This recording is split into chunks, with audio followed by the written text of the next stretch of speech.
Perfecto. La última clase, lo último que habíamos visto fue esto de acá. Sí, vimos una demostración bien por encima. ¿Sí? Habían varias cosas que hubiese sido bueno poder justificarla un poco más, por qué una cierta integral es convertir a cero, hacer un cálculo un poco más preciso de una de las partes que en el fondo se puede intercambiar un límite con un integral. ¿Sí? Pero en virtud del tiempo lo dejamos así nomás. ¿Sí? Si alguien quiere entrar en los detalles, todo eso está en el apunte, y si tienen dudas me pueden ir preguntando. Pero este es el teorema importante, ¿sí? Que esto es lo que llamamos la fórmula de Cauchy, que nos dice que cada vez que yo tengo una función que sea continua, ¿sí? Continua sobre todo su dominio, y holomorfa en todos los puntos salvo a lo más en uno, ¿sí? Puedo considerar que la función no es derivable en ese punto, no tengo ningún problema. ¿Sí? Eh, entonces yo lo que puedo hacer es tomar un radio cualquiera y lo único que tiene que verificar este radio es que el disco centrado en este punto P, donde la función no es derivable, y de radio R, queda completamente contenido en omega, incluyendo su borde. ¿Sí? Y eso va a ser importante porque lo necesito para esta definición de esta integral. ¿Sí? Porque necesito que el borde, que es justamente esto de acá, esté contenido en omega para que la función f esté bien definida ahí, y poder evaluar en el fondo acá. Entonces lo que se va a cumplir es que para cualquier punto que esté en el disco abierto, el valor que va a tomar la función es igual a esta integral de acá. De cierta forma, esto dice que la función f, su valor en un punto es de cierta forma un valor medio de esto de acá dentro. ¿Sí? Es una especie puede entenderse como un valor promedio o algo por ese estilo. Si se fijan acá, estoy tomando esta circunferencia y que acá lo estoy dividiendo casi por lo que es el radio, o sea, el perímetro de esa circunferencia. Tengo un 2pi metido ahí. ¿Sí? Pero claro, finalmente, para que esto fuera, digamos, el largo de esa circunferencia, tendría que tener un R acá afuera también. Pero resulta que en esta integral siempre adentro va a aparecer un R multiplicando y que se van a cancelar. ¿Sí? Entonces, de cierta forma, esto me está definiendo no solo una forma de calcular, es que es raro, porque uno podría decir calcular el valor de la función en un punto conociendo la función completa. ¿Sí? Eso es como extraño. ¿Sí? En realidad lo que me quiere decir esto es que para una función que es holomorfa, excepto a lo más un punto, los valores que toma la función no pueden ser cualquiera. Están completamente ligados al valor que toma esa función en el borde de una circunferencia. ¿Sí? Eso me está poniendo una estructura bien restrictiva sobre la función f. ¿Sí? Y esa estructura restrictiva nace solamente del hecho de que la función es holomorfa. ¿Sí? Ahora, una de las consecuencias más importantes de esto es el teorema de Taylor.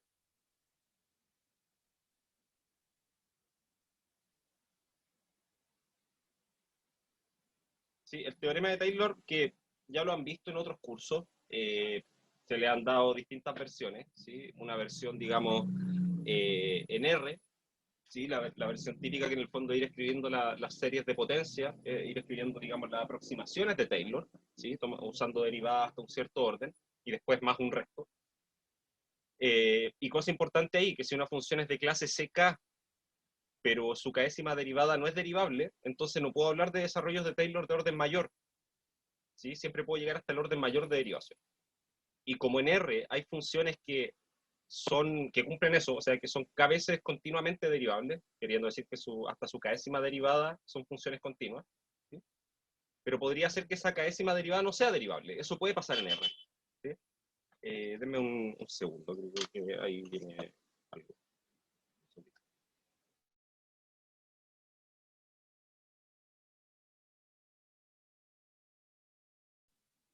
Bueno, como les decía, en R ustedes tenían esa versión del teorema de Taylor que era de cierta forma más restrictiva, ¿sí? Porque se les requería que la función fuese de clase CK y si era estrictamente de clase CK en el sentido de que su derivada de orden K más 1 no está definida, entonces no se puede armar digamos, una aproximación de Taylor mejor, ¿sí? De mayor orden. Eh, Eso no nos va a pasar a nosotros en el caso complejo, porque como ya lo he mencionado varias veces, la derivada compleja tiene esta propiedad que si yo tengo que una función es derivable en un punto, entonces va a ser infinitas veces derivable en ese punto. ¿Sí?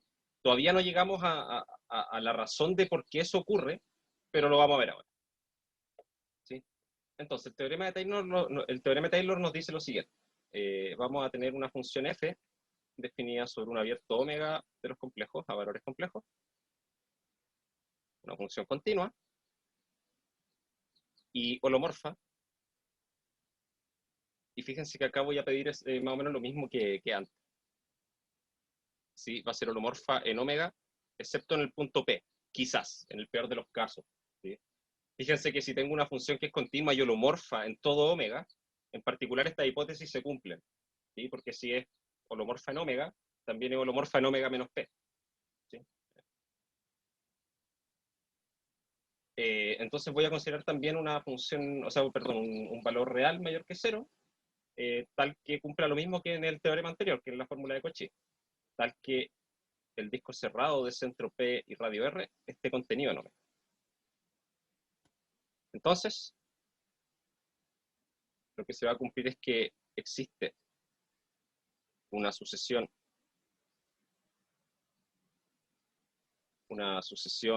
C sub K con K natural, ¿sí? Mayor o igual a cero, voy a anotarlo para que quede claro, ¿sí? Que de repente ocupamos los naturales desde el 1 en adelante, desde el 0 en adelante, en nuestro caso, desde 0 en adelante. Eso, en este caso, va a ser importante. ¿Sí? Entonces va a existir una sucesión de números complejos, tal que la función f de z es igual a la suma desde k igual 0 hasta infinito de c sub k por z menos p elevado a k, y esto va a ser válido para todo z que esté en el disco de centro P y radio R. Más aún, este coeficiente C sub k, que es básicamente el que sale de una expansión de Taylor. Si se fijan, lo que estoy diciendo acá es que estoy escribiendo la función f como serie de potencia. ¿Sí? Y la fórmula que van a tener esos coeficientes va a ser la misma que había para los reales. ¿Sí? Entonces lo que voy a hacer es derivar k veces la función, evaluar en evaluar en p, que es el punto donde estoy centrando mi serie, y dividir por k factorial. ¿Sí? Pero lo importante acá es que esto va a ser igual también a 1 partido 2pi por la integral sobre el borde del disco de centro P y radio R de la siguiente función. Va a ser f de z dividido en z menos p a la k más 1.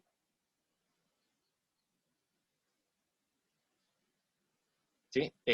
Voy a ocupar la misma notación que está acá en el apunte, ¿sí? Para no complicarnos con eso. Acá le cambian el nombre a la variable z, pero es una variable muda, así que da más o menos lo mismo. Donde, y esto sí es importante, donde el borde del disco de centro P y radio R está orientado en sentido antioral.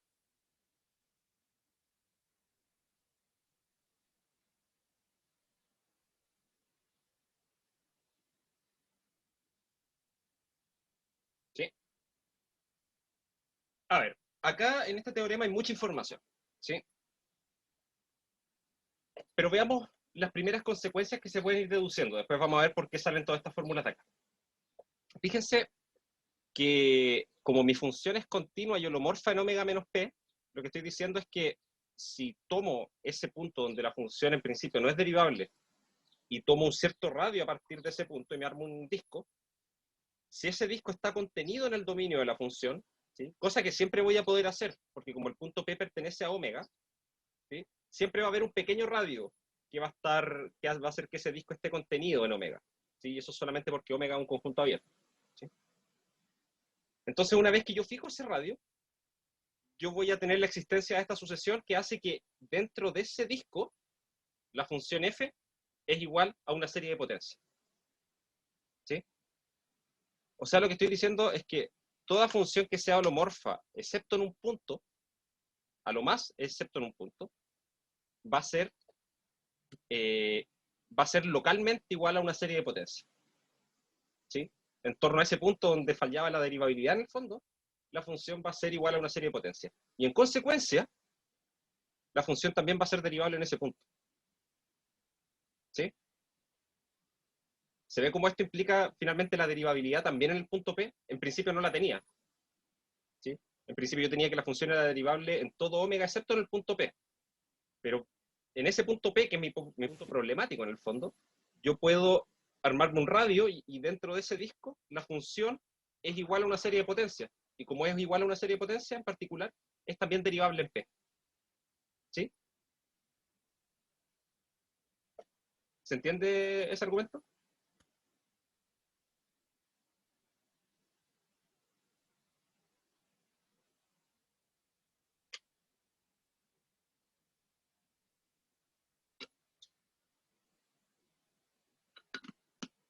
Ya, veámoslo de nuevo. Voy a hacerlo más dibujístico. ¿Sí? Tengo mi conjunto omega por acá. ¿Sí? Y yo tengo una función acá f que es continua en todo este conjunto. ¿Sí? Y es derivable en todos los puntos, quizás salvo en este punto P. ¿Sí? Y fíjense que siempre lo digo así, quizás excepto en ese punto, ¿sí? Porque podría serlo. ¿Sí? Si es que lo es, esta hipótesis de acá arriba igual se cumple. Si yo digo, si tomo una función que es continua y holomorfa en todo omega, en particular, también es holomorfa en omega menos el punto P. ¿Sí? El hecho de que yo diga que la función sea holomorfa en omega menos P no implica que la función no es derivable. ¿Sí? Solo estoy diciendo que al menos ahí es derivable. Lo que pasa en el punto P, en el fondo estoy diciendo acá, no me importa, me da lo mismo. ¿Sí? Después voy a poder concluir algo sobre eso. ¿Sí? ¿Se entiende eso de ahí? Esa pequeña cosa, digamos, de lenguaje. Sí, es una cuestión muy mínima, ¿sí? Pero es importante. Bueno, entonces, ¿qué me dice este teorema? Resulta que en este punto P yo voy a tomar cualquier radio que haga que esta circunferencia, la circunferencia completa, incluyendo su interior, esté contenida en omega. Eso siempre lo voy a poder hacer, ¿sí? Porque el punto P pertenece a omega y el conjunto omega es un abierto. Entonces va a existir un radio, quizá muy pequeño, pero que va a hacer que esa circunferencia, el círculo completo, digamos, con la circunferencia de la orilla, están contenidas en el conjunto. ¿Sí? Entonces lo que voy a estar diciendo es que dentro de este conjunto, ¿sí? Dentro de lo que estoy tachando ahora en azul, ahí en esa zona, lo que se va a cumplir es que F va a ser igual a una serie de potencias.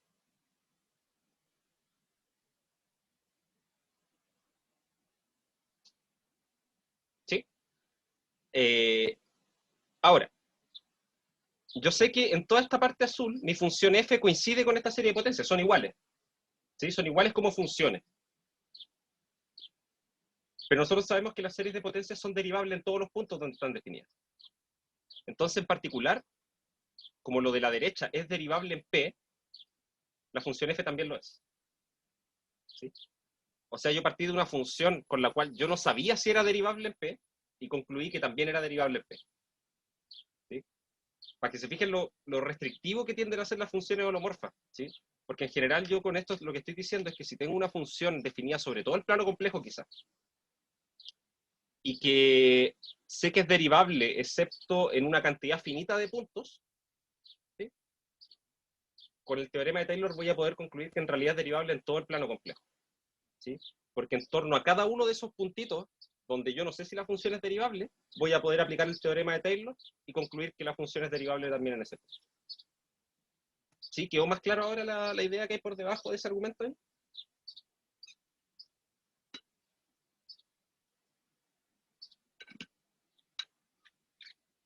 De nada. Ahora, esto no solo nos dice, acá, cómo calcular los coeficientes en términos de las derivadas de f. También nos dice que yo puedo calcular los coeficientes de esta serie de potencias en términos de integrales de f. ¿Sí? Y aquí aparece nuevamente este asunto como que hay una relación muy, muy cercana entre las derivadas de una función y sus integrales. Es como que es de cierta forma, entre comillas, como cíclico. Es como, no sé si me explico. ¿Sí? Como que se dan estas relaciones que al menos en R no se daban. Acá se dan siempre. ¿Sí? Bajo la única hipótesis de pedir que la función sea holomorfa. ¿Sí? Ahora, una demostración de esto, ¿sí? Que voy a hacerla bien por encima con la idea principal de esto, es ocupar la fórmula de Cauchy, ¿sí? Porque sabemos que, según la fórmula de Cauchy, si se fijan en el teorema de Taylor acá, la hipótesis, que digo, F continua, holomorfa en omega menos P, y un radio que haga que este disco cerrado esté contenido en omega. Esa era exactamente la hipótesis que yo tenía para la fórmula de Cauchy. Entonces la fórmula de Cauchy es válida. Entonces esto va a ser la integral sobre el borde del disco de centro P y radio R de F, y voy a ponerlo así, F de W dividido en W menos Z. ¿Sí? Sí, porque quiero calcular el valor de F en Z. ¿Sí? Entonces, esto es lo que va acá, que en el fondo era el Z0 que estaba en el otro, en la otra expresión, ¿sí? Ahora le llamé Z, y la variable de integración es W, la que está acá. Y aquí el resto es un poquito de ingenio, ¿sí? Que no les voy a pedir a ustedes que se les ocurran este tipo de cosas, porque de hecho esto es parte de la teoría de variable compleja y no es una cuestión que a uno se le ocurra de la noche a la mañana, ¿sí? O sea, estamos hablando de la demostración de un teorema que es bastante robusto. Pero esto yo lo puedo escribir como f de W dividido en W menos P por W menos P dividido en W menos Z. ¿Sí?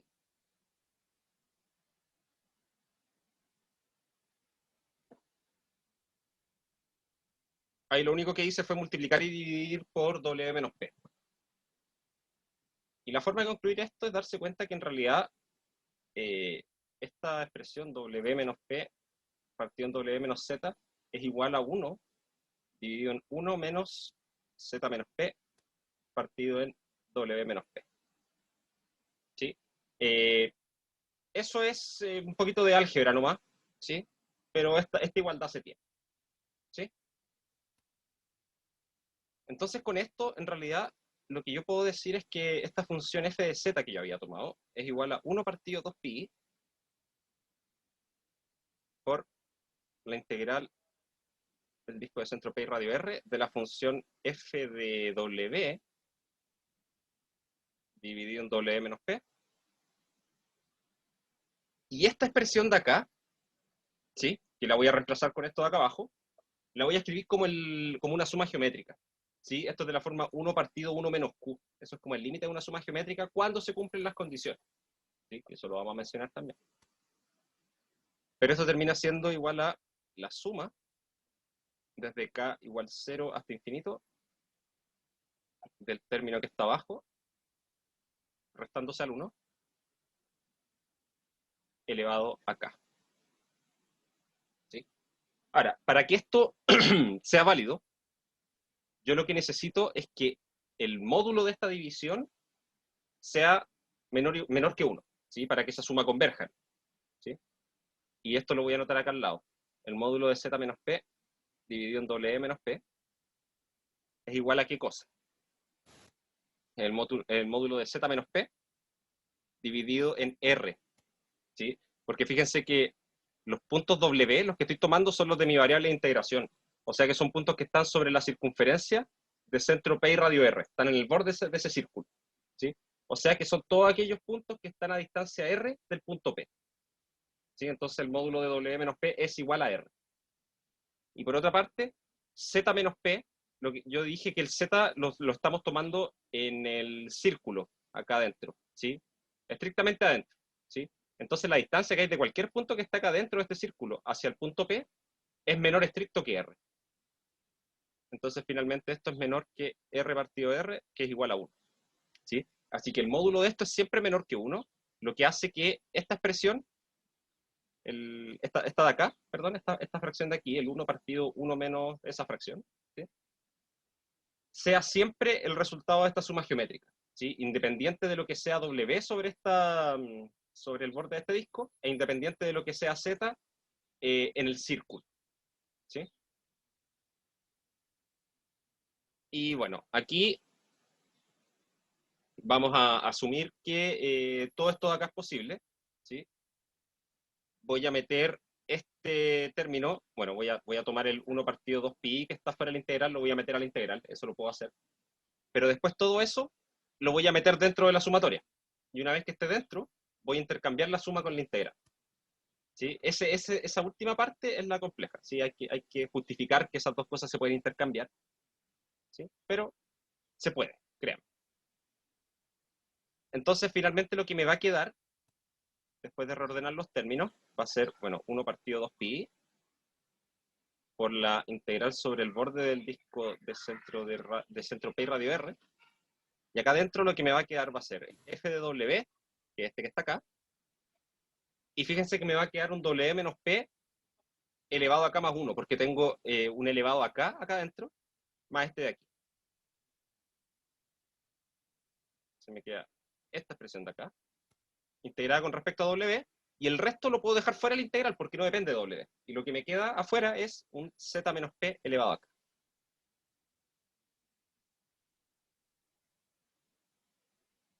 ¿Sí? Entonces, si se fijan, lo que quedó acá adentro son justamente los coeficientes que estaba buscando. Con esto directamente demostré que los coeficientes existen. ¿Sí? Estos números de acá, C sub K, existen. ¿Sí? ¿Y cuáles son? Son estos de aquí. ¿Sí? Y bueno, y eso justifica esta formulita que está acá. ¿Sí? ¿Se entiende? Más que la demostración en sí, me interesa que se entienda el concepto que hay por debajo. ¿Sí? Que en el fondo ahora lo que estoy diciendo es que incluso si yo pienso en una función holomorfa cualquiera sobre un conjunto omega, ¿sí? Una función que es holomorfa sobre omega, cumple estas dos hipótesis, como les decía. ¿Sí? Porque el hecho de que ya sea derivable en P no me importa. ¿Sí? Entonces, para una función holomorfa cualquiera, yo puedo tomar cualquier punto de omega y un radio y concluir que dentro de ese radio, esta función que es holomorfa es igual a una serie de potencias. O sea que toda función holomorfa se ve localmente en torno a cualquier punto como una serie de potencias. ¿Sí? Que pueden ser distintas series de potencias. Los coeficientes pueden ser distintos si me muevo, bueno, de hecho, van a ser distintos. Si es que la serie la centro en un punto o en otro. ¿Sí? Pero lo importante es que al menos hasta una cierta distancia de cualquier punto, la función holomorfa es una serie de potencias. Por lo tanto, ahí tenemos una especie de equivalencia. Recuerden que todas las funciones definidas como series de potencias son holomorfas y además toda función holomorfa es localmente una serie de potencias. ¿Sí? Es casi como decir que las únicas funciones derivables en los complejos son las series de potencia, de cierta forma. ¿Sí? Ahora, eh, esto me permite a mí concluir esto, y yo les he mencionado varias veces que las funciones holomorfas son de cierta forma de clase C infinito. ¿Sí? Porque yo sé ahora que la función f, si yo elijo un punto cualquiera, donde es derivable, ¿sí? Y armo su serie de potencia en torno a ese punto. El teorema de Taylor me asegura que eso lo puedo hacer. ¿Sí? Entonces yo sé que ahora en esa partecita es una serie de potencias, y las series de potencias ya dijimos que son infinitas veces derivables.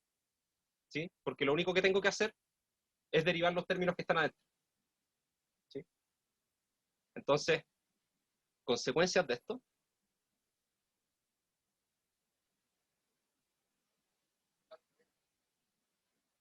vamos a tener que f es holomorfa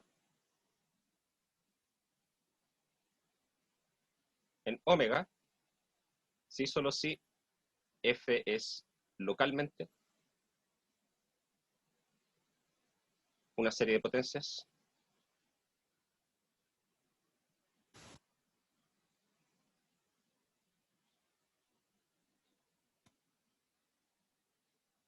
en torno a todo P en omega. Esa es una primera consecuencia. Segundo, si f es derivable en un punto z0 en omega, entonces las derivadas de todo orden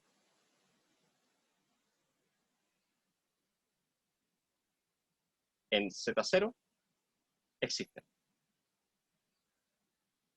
¿Sí? Entonces, como les decía, esta propiedad de ser una función holomorfa es muy, muy restrictiva. ¿Sí? Porque cada vez que hay una propiedad que implica muchas cosas e implica equivalencias, ¿sí? Como por ejemplo esta de acá, eso hace necesariamente que la cantidad de objetos que cumplen esas propiedades tienen que ser pocos. ¿Sí? Entonces, claro, nosotros ya conocemos algunas funciones holomorfas. La exponencial, seno, coseno, seno hiperbólico, coseno hiperbólico, que son como las más básicas. Eh, el logaritmo en el dominio correspondiente también es holomorfa, ¿sí? Que recuerden que es todo el plano complejo excepto la recta de los reales menores o iguales a cero. ¿Sí? Y usando esas de ahí y combinaciones de esas se pueden obtener muchas funciones holomorfas. ¿Sí? Pero la característica de que van a compartir todas esas funciones es que en torno a cualquier punto que yo elija, donde la función sea derivable, voy a tener que en torno a ese punto, la función se puede escribir como una serie de potencias. ¿Sí? Eso es lo que me interesa que retengan sobre antes que cualquier otra cosa. ¿Sí? Ok, vamos a hacer una pausa. Había pensado en no hacerla dado que antes tuve que ver esa cuestión afuera, pero voy a hacer igual una pequeña pausa ahora, unos 10 minutos. ¿Sí? Así que vamos a seguir a las 5:15. Ahí, no sé si tienen alguna duda por ahora con esto. Si no, a la vuelta.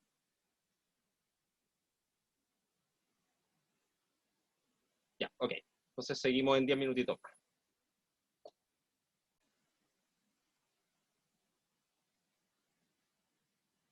Entonces, teorema de los residuos.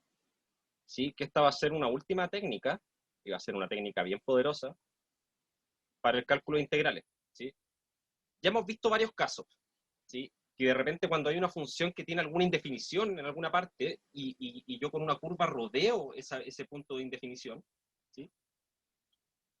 El valor de la integral sobre esa curva no depende tanto de la forma de la curva, sino que depende de las propiedades o de la estructura que tenga la función en el punto donde está indefinida. ¿Sí? Entre comillas, obviamente la función en ese punto no tiene ninguna estructura porque no está definida, ¿sí? Pero en el fondo habla de la estructura alrededor de ese punto. ¿Sí? En ese sentido habíamos visto cosas de este estilo, o sea, si tengo una función f y la integro sobre una curva de este estilo y la función está indefinida acá, en ese punto de ahí, y es holomorfa en todo el resto perdón, y es continua en todo el resto del plano, digamos, ¿sí? Entonces, esto es exactamente igual, voy a ponerlo así, o no, lo voy a hacer en el mismo dibujo, es exactamente igual a que se integro sobre un círculo chiquitito ahí, ¿sí? Y que el radio de ese círculo lo puedo hacer tan chico como yo quiera, ¿sí? Entonces, a eso iba con el hecho de que la integral, entonces si f es continua,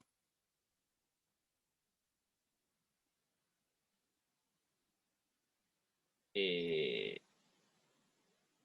no, de hecho tenemos esto, si f es continua y holomorfa, ¿no?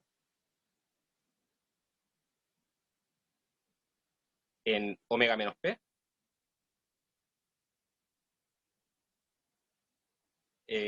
el valor de ambas integrales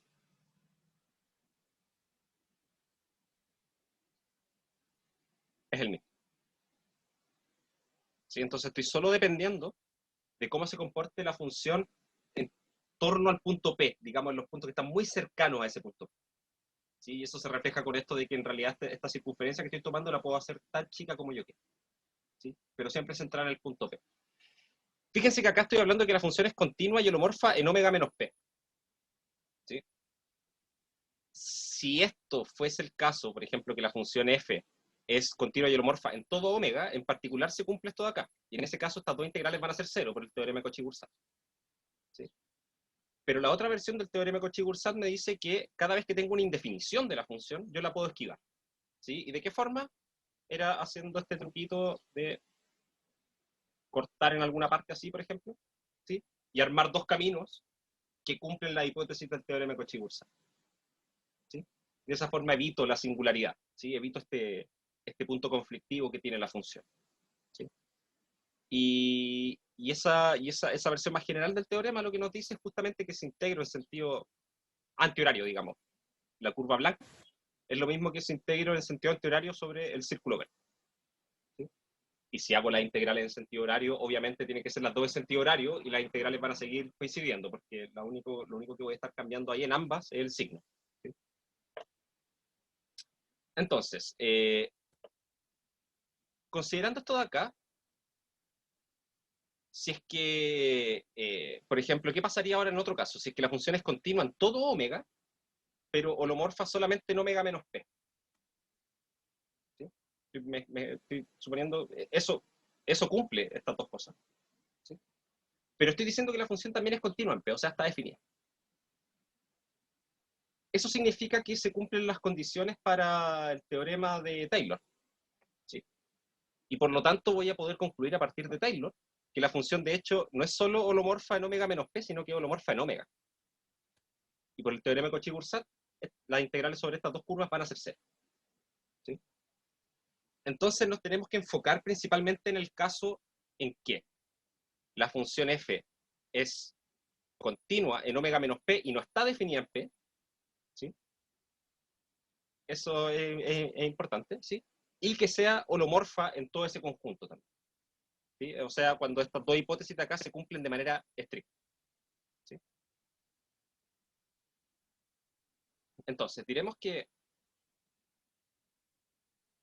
un punto P en omega es singular para f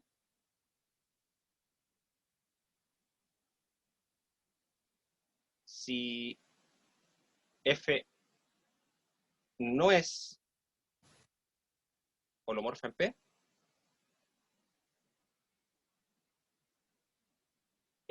y es holomorfa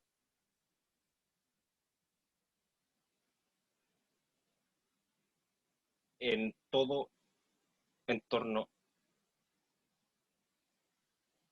de P. Perdón, esto es singular aislado. ¿Sí? Hay un concepto más general de punto singular que no lo voy a ni siquiera mencionar ahora, ¿sí? Para no entrar en detalle. ¿Sí?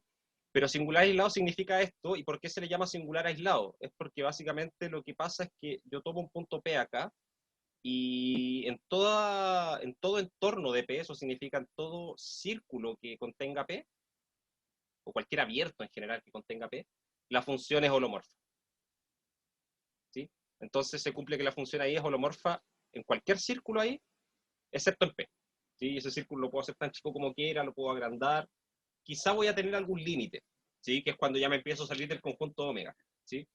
Pero considerando el espectro de radios que me permiten quedarme dentro de omega, lo que quiero decir es que este radio lo puedo hacer tan chico como yo quiera. ¿Sí? Y por eso se llama punto singular aislado, porque finalmente, una vez que yo fijo un radio, el punto P es el único donde la función tiene un problema. ¿Sí? En el resto de los de acá, la función es holomorfa. Y si hubiese otro punto singular en alguna parte, un punto donde la función no es derivable, necesariamente está alejado de P, tiene que estar fuera de este ciclo. ¿Sí? Entonces eso me dice que estos puntos están aislados.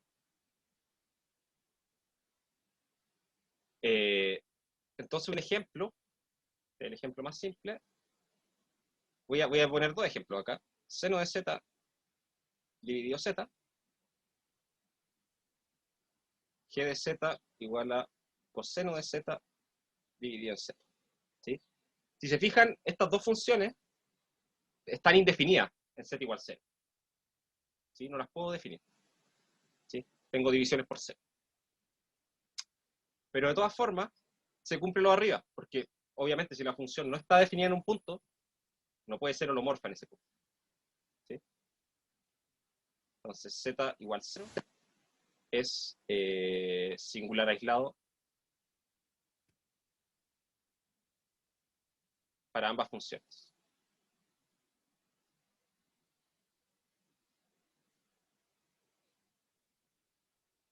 ¿Sí? Ahora, eh, una función que no tenga puntos singulares aislados, así como para ver la diferencia.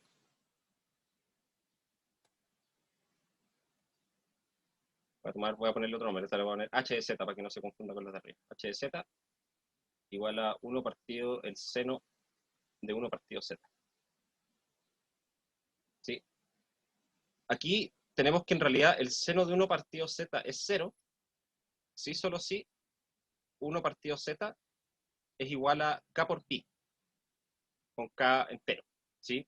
Cada vez que 1 partido z sea un múltiplo de k un múltiplo de pi, perdón, vamos a tener que la función seno se anula y por lo tanto la función h queda indefinida. Pero esto es lo mismo que decir entonces que z sea igual a algo de la forma 1 partido k por pi.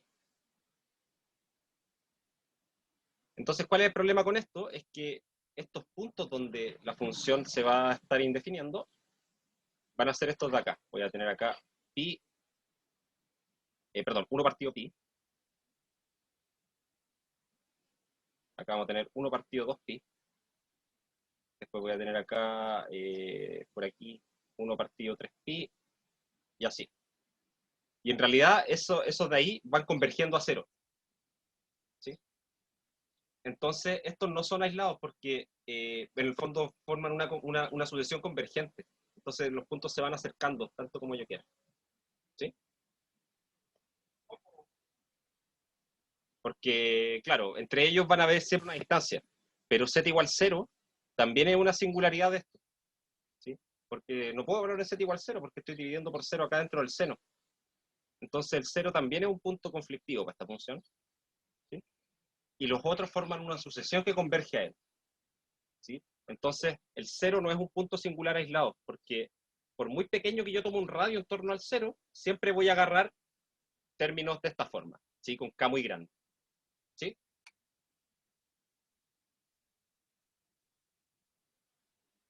¿Estamos de acuerdo con eso?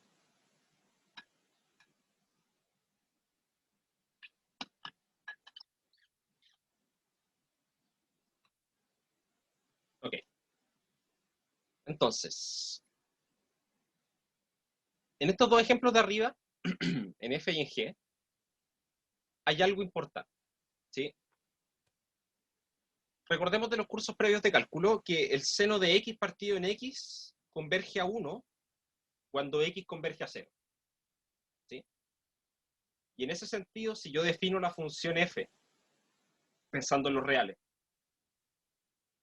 tal que vale seno de x partido de x cuando x es distinto de 0, y que vale 1 cuando x vale 0, esa función que resulta ahí es continua. ¿Sí? Típicamente a eso se le llama reparar la función por continuidad, o extender el dominio de la función por continuidad. ¿Sí? ¿Y por qué se llama así? Porque, bueno, la función que resulta es continua. ¿Sí? En cambio, con esto de acá, con el coseno de z partido z, si la miro en términos de variables reales, si coseno de x partido en x, cuando x tiende a 0, esto no converge a nada.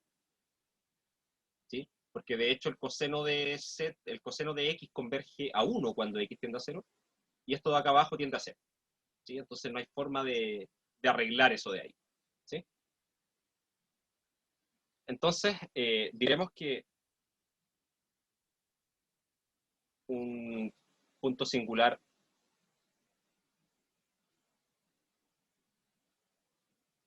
para f es evitable,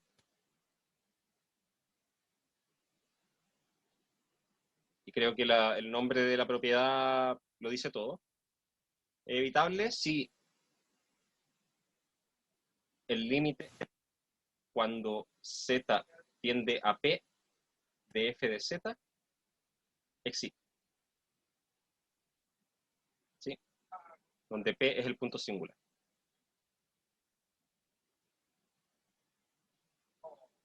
¿Sí? Y que es justamente lo que yo estaba diciendo arriba. ¿Sí? Entonces, ejemplo, f de z, voy a tomar el mismo, seno de z partido en z, y fíjense en lo siguiente. Esto es 1 partido en z, por la suma desde k igual 0 hasta infinito, de la serie del seno. Y la serie del seno lo que hacía era tomar acá menos 1 elevado a k por las potencias impares partido en los factoriales impares. ¿Sí? Entonces, ¿qué pasa? Resulta que la menor potencia que yo tengo acá es un z elevado a 1. ¿Sí? Entonces, todos los términos que están dentro de esa suma tienen al menos un z, lo que significa que puedo entrar dividiendo al que está afuera sin problema. ¿Sí? Entonces, esto nos va a quedar la suma desde k igual 0 hasta infinito de menos 1 elevado a k por z a la 2k, partido en 2k más 1 factorial. ¿Sí?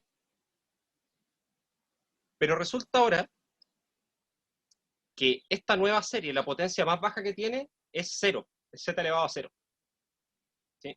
Entonces voy a anotarlo. Esto es, cuando k vale 0, esto es 1, ¿sí? El 1 factorial que está acá, un 1 factorial abajo y un 1 con signo positivo arriba. Después nos va a quedar menos z partido en 3 factorial. Después nos va a quedar más z perdón, este era un z cuadrado. Z a la cuarta partido en 5 factorial, menos z a la sexta partido en 7 factorial, y así. ¿Sí? Entonces, el límite, cuando z tiende a 0 de esta función, es tomar el límite en esta expresión de acá. ¿Sí? Y todos los términos se van a ir a 0 porque todos tienen z, excepto este, y queda vivo. Entonces estoy igualado. ¿Sí? Entonces el límite existe, por lo tanto este punto singular que tenía esta función seno de z partido z es evitable. ¿Sí? Entonces lo que voy a tener con esto es que la función f, que la voy a poner f tilde de z, definida como f de z cuando z es distinto de 0. O no, ¿saben qué? Voy a anotar la función para que quede completo. Seno de z dividido en z, cuando z es distinto de 0. Y 1, si es que z igual 0, esta función es continua. Continua y holomorfa en todo el plano complejo. ¿Sí? ¿Por qué? Porque para z distinto de 0 esta función es derivable. ¿Sí? Porque es simplemente una división de dos funciones derivables. ¿Sí? Cada vez que z es distinto de 0 no hay ningún problema. Es continua en esa parte. Como la parché por continuidad, en el fondo tomando el límite cuando z tiende a 0 acá, la función queda continua. Entonces tengo una función que es continua en todo el plano complejo y es holomorfa en todo el plano excepto en 0, en principio. Por lo tanto, puedo aplicar el teorema de Taylor y yo sé que en torno a 0 la función tiene una serie de potencias. ¿Sí? Y como tiene una serie de potencias, también es derivable en 0. Así que es continua y holomorfa en todo el plano. ¿Sí? Y eso es lo que siempre va a pasar con la singularidad evitable. ¿Sí? Voy a poder definir la función y una vez que la tengo definida, voy a poder chequear que de hecho la función es derivable en ese punto. ¿Sí? Por lo tanto, si tomo cualquier curva que rodee ese punto, ¿sí? Para la función f, no hay ningún problema, porque si yo reemplazo f por esta extensión que hice, la integral no se va a dar cuenta, porque la integral solo está tomando los valores de la función en la curva, que están alejados de ese punto. ¿Sí? Pero para esta función, para la que está parchada, yo sé que la función es continua y holomorfa en todo el plano, así que la integral va a ser 0, por el teorema de Cauchy-Boursin.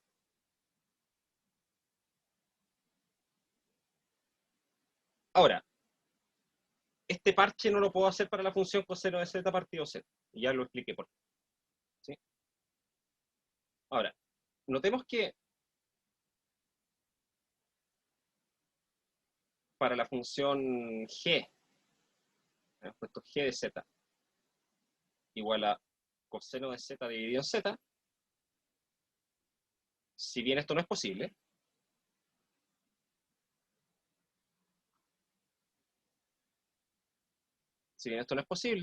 se verifica que el límite cuando z tiende a 0 de z por g de z es igual, bueno, es el límite cuando z tiende a 0 del coseno de z, y esto sí existe, esto vale 1. ¿Sí? Ahora, esto puede sonar medio antojadizo. ¿Sí? O sea, ¿por qué estoy multiplicando por z? Esa es la pregunta. Entonces, diremos que P en omega es un polo de orden K de una función f, que está definida de omega a valores complejos, si el siguiente límite existe,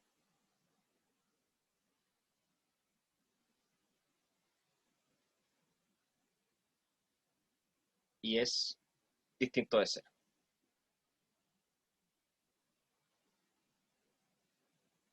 Y esto va a ser el límite cuando z tiende a p de z menos p elevado a k por f de z. ¿Sí? Y ese va a ser el límite que nosotros vamos a estudiar. ¿Sí? Fíjense que de cierta forma una singularidad evitable como la de arriba, yo podría considerarla que es un polo de orden cero, entre comillas. ¿Sí? Porque si tomo k igual 0, significa que acá estoy multiplicando por 1 la función f. Y eso es lo que hacía adelante, tomarle simplemente el límite de la función f. Ahora, en ese caso nosotros admitíamos que el límite podía ser 0. Aquí eso no puede ser. ¿Sí? Aquí yo voy a pedir que el límite exista y además que sea distinto de 0. ¿Sí? Entonces diremos, además, decimos que el polo es simple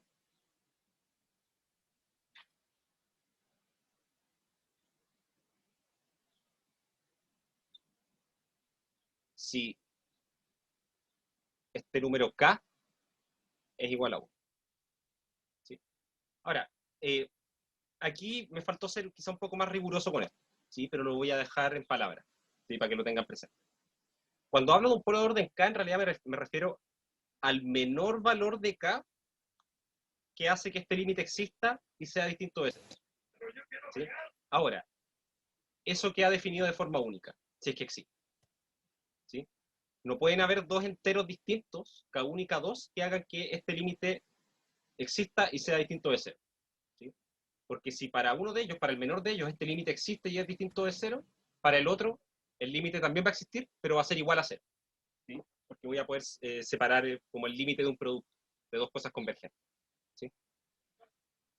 Entonces, es un ligero detalle, ¿sí? Pero eso da. ¿Sí? Ahora, ojo, que hay funciones para las cuales, por ejemplo, con k igual 1, este límite no existe. Y para k igual 2, el límite existe y es 0. ¿Sí? En ese caso, ese punto no lo puedo llamar que un polo. ¿Sí? De hecho, es otro tipo de singularidad que es bastante más complicada de manejar y que afuera de los alcances del curso. ¿Sí? Así que importante eso, recuérdenlo siempre. ¿Sí? Cuando quiero chequear que algo es polo, necesito verificar que el límite sea distinto de ese. ¿Sí? Ahora, ¿cuál es la gracia de esto? ¿Sí? ¿Por qué estoy definiendo esto? ¿Sí? Notemos que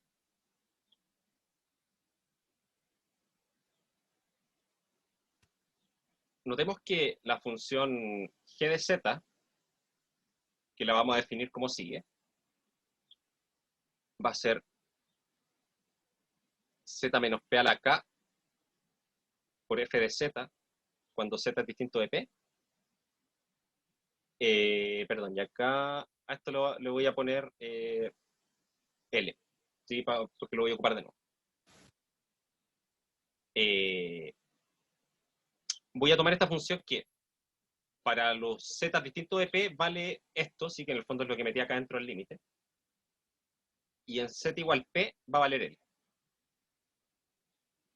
Entonces, notamos que esa función de ahí es continua en,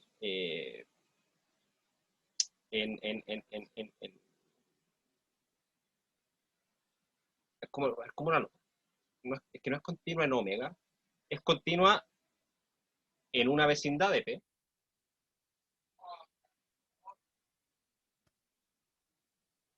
¿Sí? O sea, puedo tomar un círculo, quizá va a ser muy chiquitito, pero dentro de ese círculo la función va a ser continua. Y holomorfa. En la misma vecindad. ¿Sí? Nuevamente aplicación del teorema de Taylor. ¿Sí? La función resulta ser continua por como la definí. ¿Sí? Y como era holomorfa fuera del punto P, esta de acá es multiplicación de funciones holomorfa. ¿Sí? Entonces es holomorfa en todo este conjunto, excepto en el punto P, en principio. Pero por lo tanto, en torno a ese punto P, tiene una serie de potencias, y por lo tanto también es holomorfa. ¿Sí? Entonces, esto, más que eso, que bueno, es una de las conclusiones directas que se puede sacar, tenemos la conclusión más particular del teorema de Taylor. Luego, por el teorema de Taylor,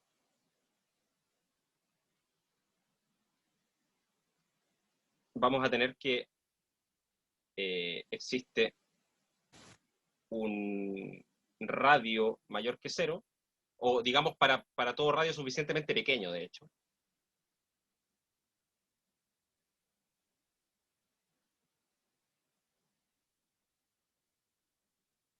Suficientemente pequeño, se cumple que esta función g de z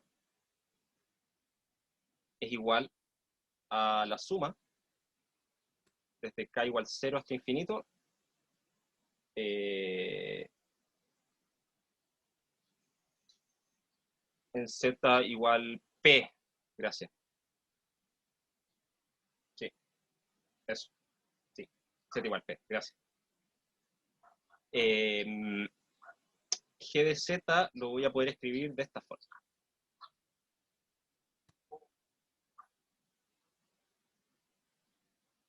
¿Sí? Para todo z que esté en el disco de centro P y radio R. ¿Sí? Teorema de Taylor. Pero esto va a implicar lo siguiente. Esto implica que f de z ahora, si tomo un punto f que esté, digamos, que sea distinto de p, ¿sí? Y ahí lo voy a anotar al final, esto va a ser igual a la suma desde k igual 0 hasta infinito. Ah, perdón, voy a cambiar los índices acá. Le voy a poner n a esto porque si no se me van a enredar los índices. Perdón. N. Voy a ocupar n acá en la...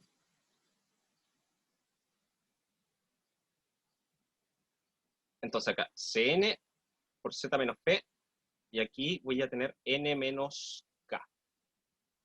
Y esto va a ser cierto para todo z en el disco de centro P y radio R, menos el punto P. ¿Sí? Lo que hice fue reemplazar acá la expresión de g de z con la que conocía, que era z menos p a la k partido f, perdón, por f de z, y pasé el z menos p a la k dividiendo. Y eso no podía hacer, ¿sí? Porque no estoy dividiendo por cero, porque estoy diciendo que el z que estoy tomando ahora no es p. Así que puedo hacer eso. Ahora, ¿qué pasa con esta expresión de acá? Resulta que esto yo lo puedo escribir de la siguiente forma. Esto va a ser c sub 0 dividido en z menos p elevado a k, más c sub 1 partido en z menos p a la k menos 1, y así, hasta que en algún momento voy a llegar acá a c sub k menos 1 partido en z menos p, simplemente, más, y aquí el siguiente término va a ser c sub k más c sub k más 1 por z menos p por z menos p, y así. Y ahí voy a empezar a tener potencias positivas. ¿Sí? Lo único que estoy haciendo acá, estoy expandiendo esta serie. Entonces, fíjense que esto de acá, esta cola que está acá, es una serie de potencias.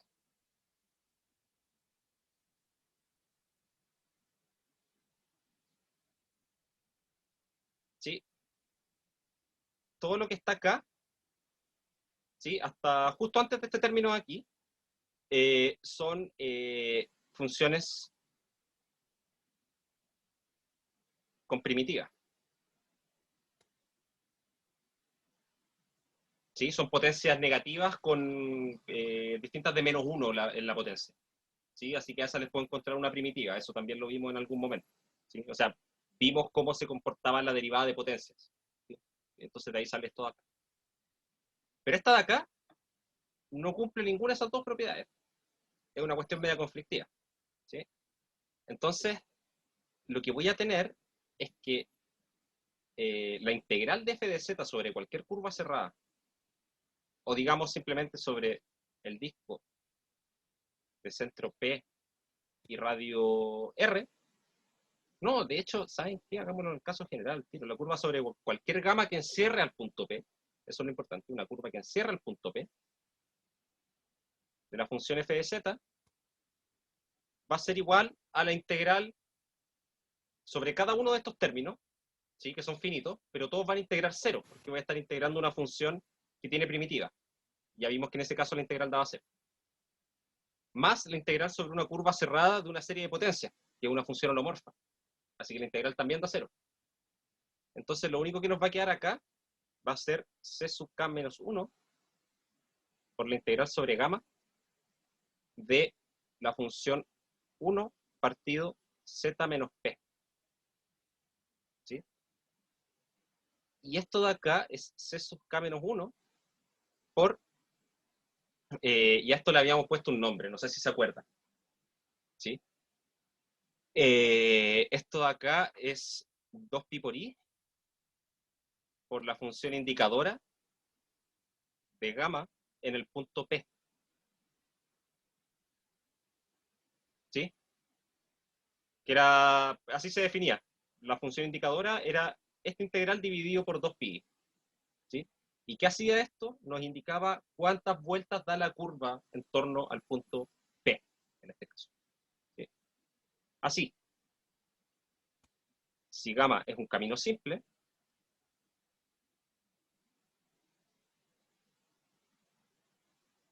orientado en sentido antihorario, con eso terminamos.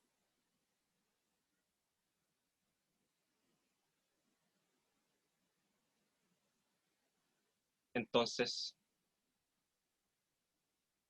lo que se va a cumplir es que la integral de f va a ser igual a 2pi por el coeficiente c sub k menos 1. ¿Sí? ¿Por qué? Porque esta función indicadora va a valer 1. ¿Sí? Porque doy una sola vuelta en sentido antihorario, en torno al punto P. Y esto de acá es lo que llamamos el residuo de f en el polo P. Si yo conozco el valor de ese coeficiente, conozco el valor de la integral. Así es, ¿sí? Ok, entonces la clase de mañana vamos a cerrar el capítulo de variable compleja viendo cómo calcular el residuo de una función en un cierto polo. Y tiene que ver principalmente con la expresión que ya tenemos para los coeficientes. ¿Sí? Recuerden que ya tenemos los resultados del teorema de Taylor. ¿Sí? Y son esos resultados del teorema de Taylor que nos van a permitir calcular el valor de eso de ahí. ¿Sí? Ok. ¿Alguna duda, alguna consulta?